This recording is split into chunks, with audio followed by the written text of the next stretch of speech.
Today on The Nation Speaks, a police officer in Alabama sentenced to 25 years for murder, calling for a retrial. In this exclusive interview, his wife speaks out for the first time. Next, we often hear those who don't learn from history are doomed to repeat it. In America Q&A, we ask, how important do you think it is to learn history? Finally, in our second America Q&A, what's one improvement you'd like to make in your own life? Hello and welcome to The Nation Speaks. I'm your host, Cindy Drucker.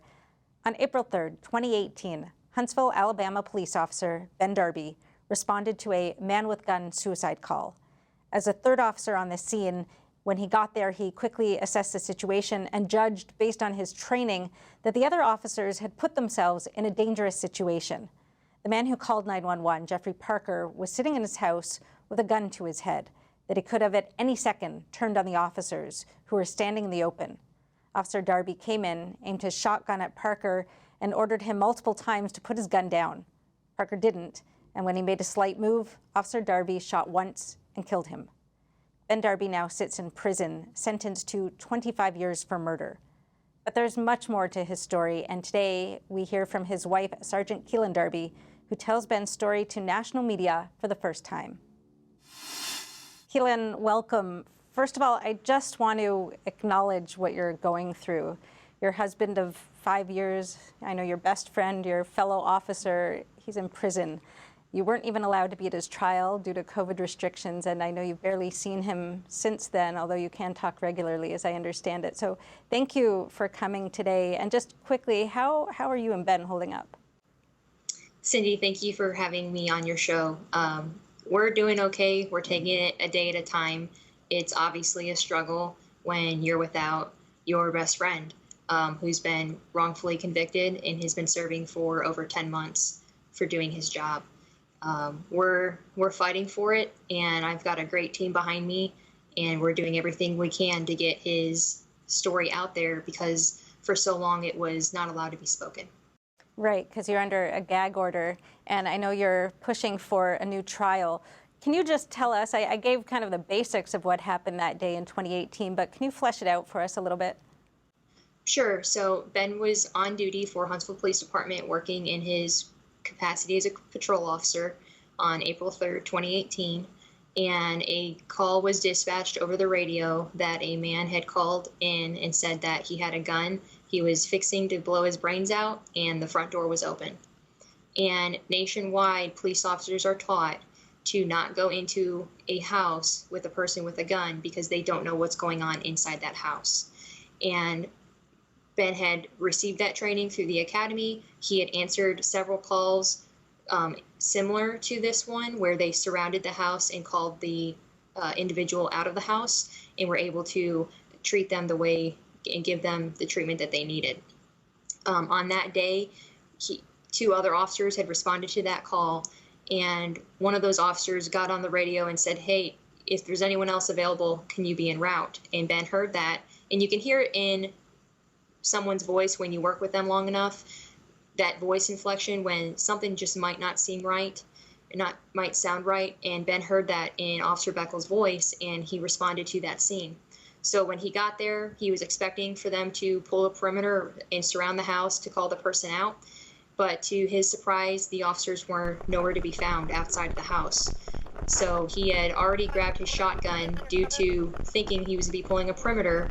And as he made his way to the house, he saw Officer Pegues inside the house talking to a man with a gun, without her gun, ready to defend herself, inside, and then Officer Beckles outside the house, just standing in the doorway.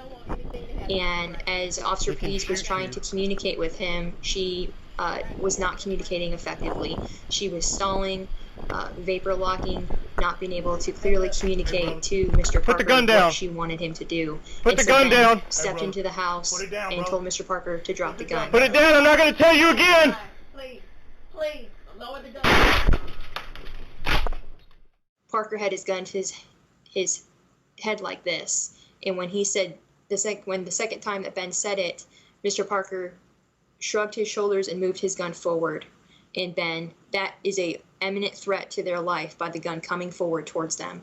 and Ben neutralized that threat and saved his life and the other 2 officers' lives that day.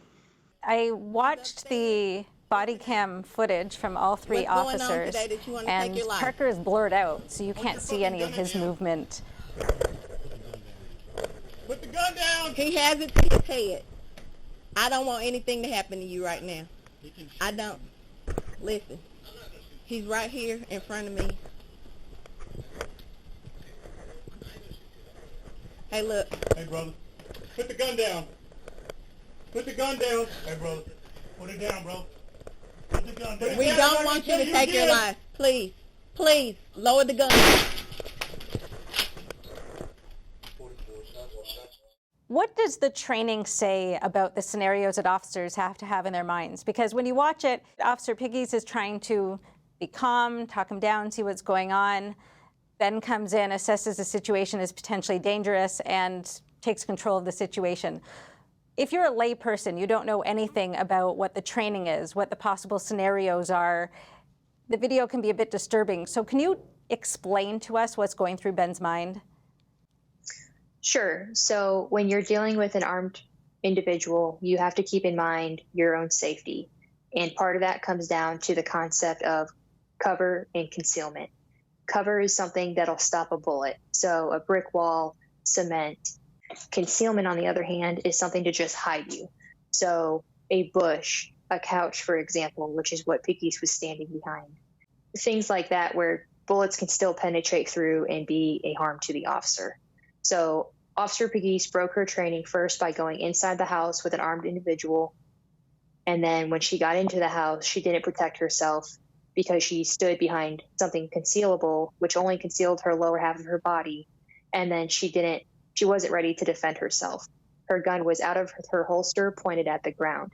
It's going to take her longer to get her gun up on target if she had to defend her life than if it was already presented at Mr. Parker.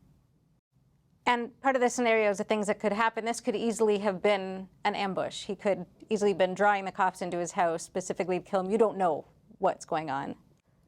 Absolutely. If you go from here to here, Cindy, tell me when I'm going to shoot you. Tell me when I'm going to move my hand and shoot you. Bang. You couldn't get it quick enough. So yes, that's a funny example, but it's real life. And there was a neighbor actually of Mr. Parker who had several conversations with Mr. Parker, and Mr. Parker told this neighbor that he had a plan to kill a police officer and to lure them into his house to fulfill that plan. And I believe that is exactly what he was trying to do.